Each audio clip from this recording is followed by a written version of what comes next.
अस्सलामुअलैकुम। फरजाना के साथ आप लोग देख रहे हैं रियल तेलंगाना पे दक्कन खबरनामा। सबसे पहले देखेंगे हेडलाइंस।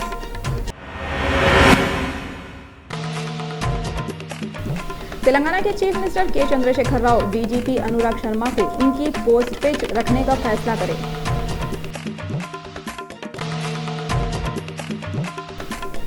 नाचाराम के ईएसआई हॉस्पिटल में एक औरत को एक साथ 4 बच्चे पैदा हुए।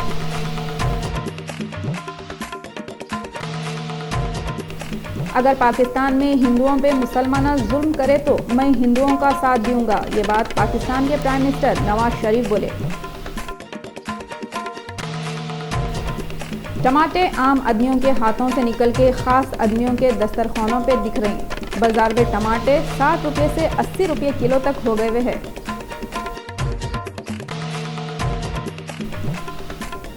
हिंदी फिल्मों की पहले की हीरोइन माला सिन्हा की 79वीं सालगिरह पे पेश है रियल तेलंगाना की सब एडिटर शाहाना जब्बार की एक रिपोर्ट।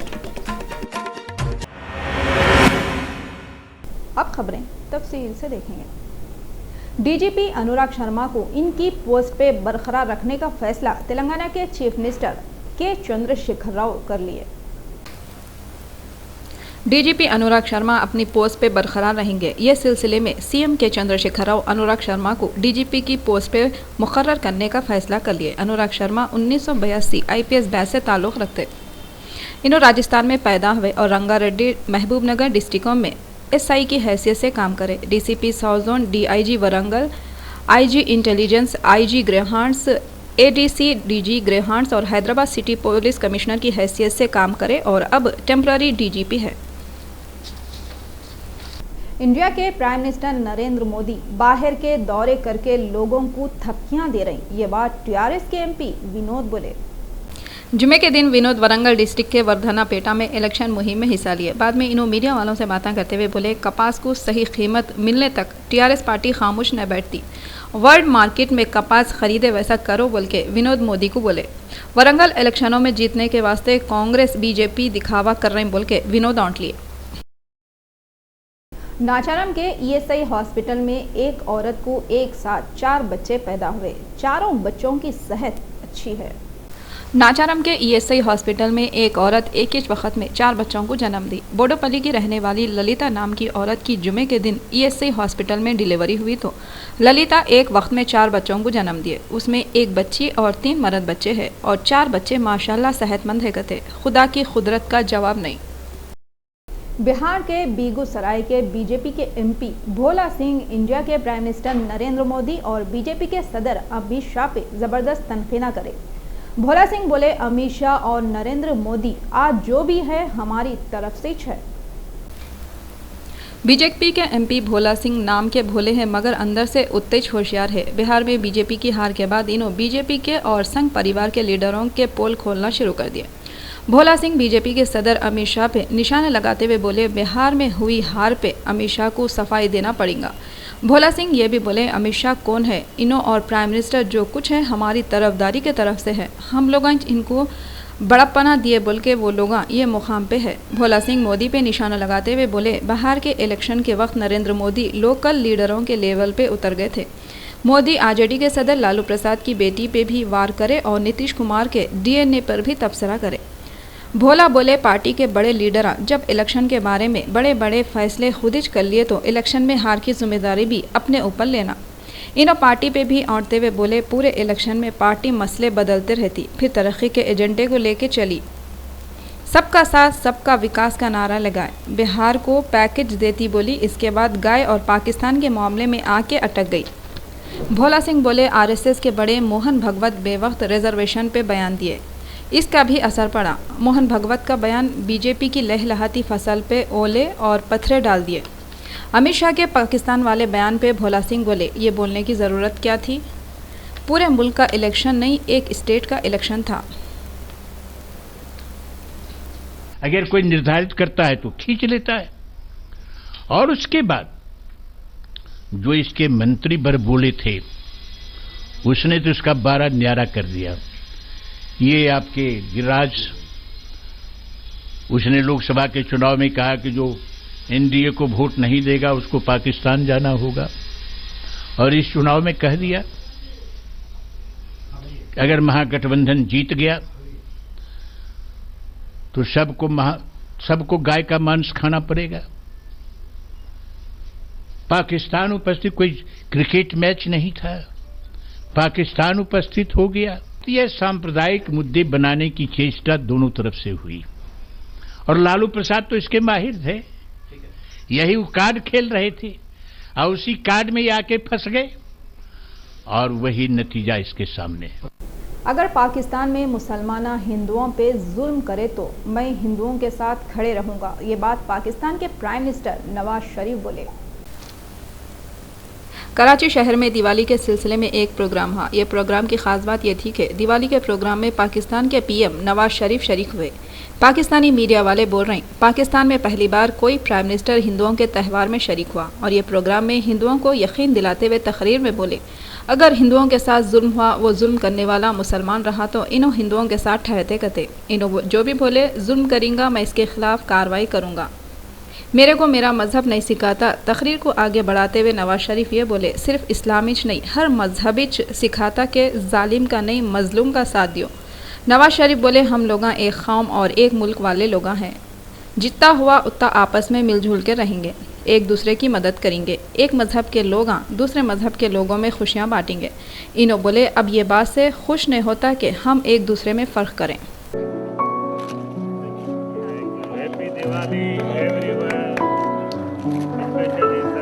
मेरी तरफ से आप सबको हैप्पी दिवाली।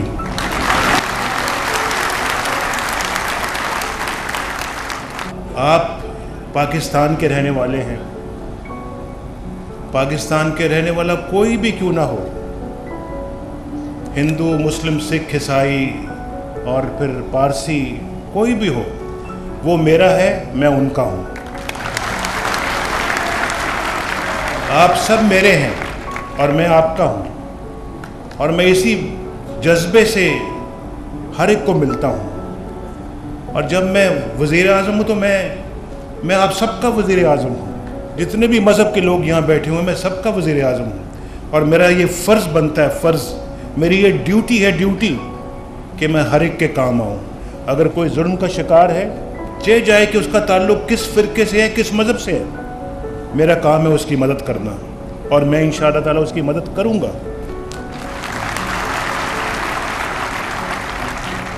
एपी सीएम और जनसेना पार्टी के सदर पवन कल्याण अवाम को धोखा दे रहे बोल के सीपीआई के रियासती सेक्रेटरी के रामाकृष्णा इल्जाम लगाए। जुमे के दिन के रामाकृष्णा मीडिया वालों से बातें करते हुए बोले कि अब तो भी बुजदिली छोड़ के एपी को खास दर्जा दिलाने के वास्ते कोशिशें करो बोल के दोनों को रामाकृष्णा मशवरा दिए। पवन कल्याण की आंखों पे पट्टी बांधे बोल के रामाकृष्णा औंट लिए।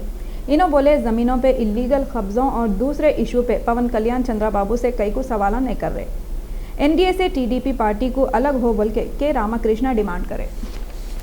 हैदराबाद में कामा कर रहे सो आंध्रा के मुलाजिमों को अमरावती शिफ्ट करने के काम तेज हो गए। हैदराबाद में काम करने वाले गवर्नमेंट एम्प्लॉयज़ को आंध्र प्रदेश के नए कैपिटल अमरावती को ले जाने के काम तेज हो गए हुए हैं। ये बारे में बनाए सो जवाहर रेड्डी कमेटी की रिपोर्ट जल्दी चीफ मिनिस्टर आंध्र प्रदेश चंद्रबाबू नायडू को पेश करने वाले हैं। हुकूमत जून तक सरकारी मुलाजिमों को एपी शिफ्ट करने का फैसला कर ली, मगर सहूलत नहीं होने से मुश्किलें आ सकते कहते। वो कई को बोले तो मुलाजिमों की ज़रूरत के हिसाब से मकाना काफ़ी नहीं है। लीज पे घरा लेंगे बोले तो लीज पे घरा देने वालों के शर्तां बहुत है। ऐसा मालूम हुआ कमेटी वाले ये राय दिए, ज़रूरत के लिहाज से ऑफिसों को मार्च तक शिफ्ट करे तो अच्छा है। 16 नवंबर को होने वाली कैबिनेट की मीटिंग में तफसीली रिपोर्ट के बाद बातचीत करने के बाद फैसला लेते गए। तनख्वाहें बढ़ाओ बोल के आशा वर्करां शहर के बस डिपोओं के सामने धरने दिए। सैलरियां बढ़ाओ बोल के डिमांड करते हुए आशा वर्करां जुमे के दिन सिटी के पूरे आरटीसी बस डिपो के सामने बैठ के एहतजाज करे। डिटेल में बोले तो सैलरियां बढ़ाओ बोल के आशा वर्करां 2 महीने से हड़ताल कर रही, मगर हुकूमत की तरफ से कोई भी रिएक्शन नहीं आया बोल के ये लोग पूरे बस डिपोओं के सामने बैठ के एहतजाज करे। हैदराबाद, आदिलाबाद, खम्मम, करीमनगर के बस डिपो के बसों को नहीं चले वैसा रोक दिए। उतने वक्त पे पुलिस वाले प्रोटेस्ट कर रहे थे सो आशा वर्करों को अरेस्ट कर लिए। राजेंद्र नगर के एरिया में भयानक आग लगने से लोगों में खलबली मच गई। ऐसा मालूम हुआ कि राजेंद्र नगर के एरिया में है सो काला हनुमान मंदिर के करीब एक डेकोरेशन गोदाम में आग लग गई। बाद में फौरी फायर इंजन वालों को इतला दिए तो वो लोग आग को बुझा दिए। पुलिस वाले एक केस बुक करके इंक्वायरी कर रहे हैं।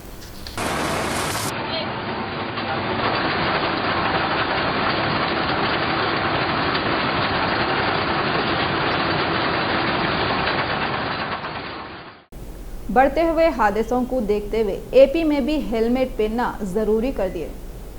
वो कई को बोले तो रोडों पे बढ़ते हुए हादसों को देख के ये कानून को लाजमी कर दिए। थोड़े दिनों पहले महकमे ट्रांसपोर्ट की तरफ से ये सिलसिले में लोगों में हेलमेट कई को पहनना इसके बारे में बताए थे और ऐसा भी मालूम हुआ अगर हेलमेट नहीं पहने तो उनके खिलाफ सख्त से सख्त कार्रवाई करते गए। शहर में हेलमेट खरीदने के वास्ते लोगों का हुजूम देखने में आ रहा। हेलमेट पहनना ज़रूरी हो गया, बल्कि हेलमेट की कीमत भी बढ़ा दिए। 500 रुपये का हेलमेट 1000 रुपये तक बिक रहा। 1000 रुपये के हेलमेट की कीमत 1500 रुपये में बेच रहे। पहले हुकूमत ये कानून को ख़त्म कर दी थी, मगर फिर हादसों को देखते हुए हेलमेट को पहनना ज़रूरी कर दिए।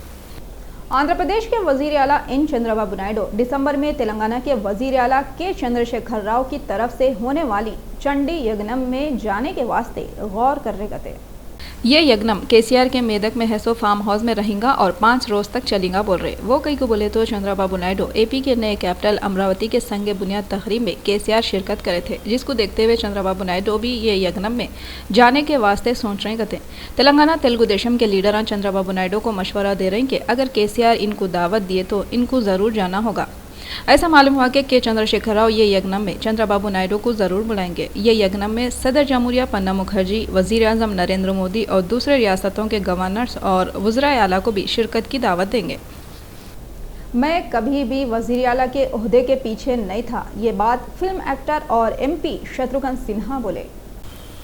अपने बातों और बयानों से भारतीय जनता पार्टी को बार बार बेचैनी में डालने वाले MP शत्रुघ्न सिन्हा बोले, बिहार असेंबली इंतखाबात में पार्टी की शर्मनाक हार तय करना चाहिए। शत्रुघ्न सिन्हा मीडिया से बात करते हुए बोले कि इनके बयानों को गलत तरीके से पेश करते और इन पे गैर गलत इल्ज़ाम लगाते। शत्रुघ्न सिन्हा ये भी बोले अगर इनको वजीर आला बनाते तो बिहार का रिजल्ट कुछ और ही होता और इन्होंने ये भी बोले कि कभी भी वजीर आला बनने की ख्वाहिश नहीं थी। मेदक डिस्ट्रिक्ट में एक और किसान खुदकशी कर लिया। ऐसा मालूम हुआ मेदक डिस्ट्रिक्ट कुबेर मंडल चिंतल घाट में रहते सो अनिल खेतीबाड़ी में नुकसान होने से मायूस होकर खुदकशी कर लिया। घर का बड़ा खुदकशी करने से फैमिली वाले अफसोस में डूब गए। टमाटरों का रेट बढ़ते ही जा रहा। बाजार में टमाटे 60 रुपये से 80 रुपये किलो तक हो गए हुए हैं। पार्लियामेंट के इलेक्शन के वक्त इंडिया के prime minister Narendra Modi public से वादे करे थे कि अच्छे दिन आएंगे। अच्छे दिन आए तो ऐसा आए, लोग बोल रहे हैं वो पुराने बुरे दिन ही अच्छे थे। पहले तो भी कौन सी भी चीज़ की कीमत दिनों में बढ़ती थी, अब तो ये हालत है थोड़ी थोड़ी देर को कौन सी भी चीज़ की कीमत बढ़ती ही जा रही। ख़ास तौर पे खाने पीने के चीज़ें तो खाने पीने के बजाय देखने के चीज़ें बनते जा रहे हैं। प्याज और दाल के बाद अब टमाटे भी हाथों से निकल जा रहे हैं। टमाटों का रेट सुने तो टमाटों के जैसा गुस्से के मारे चेहरा लाल हो जा रहा या फिर बासी टमाटों के जैसा सुकड़ जा रहा। लोग ना प्याज रोटी खा सक रहे ना दाल रोटी, कम से कम टमाटे की चटनी बना के रोटी के साथ निगल लेंगे बोले तो वो भी मुश्किल हो गया हुआ है। तो क्या अब रोटी के साथ पापड़ खाना या अचार चाट लेना करना तो क्या करना। टमाटे के व्यापारियाँ बोल रहे मार्केट में टमाटों के रेडा बढ़े हुए है गते। टमाटों के रेडा बढ़े हुए है तो आखिर कौन सी तरकारी सस्ती है, कुछ भी तो सस्ता नहीं है। अलबत्ता फलकनुमा रैतु बाज़ार में 40 रुपये से टमाटे मिल रहे हैं, मगर लोग बोल रहे हैं वो टमाटों में भी कितने की टमाटे सड़े गले निकल रहे थे।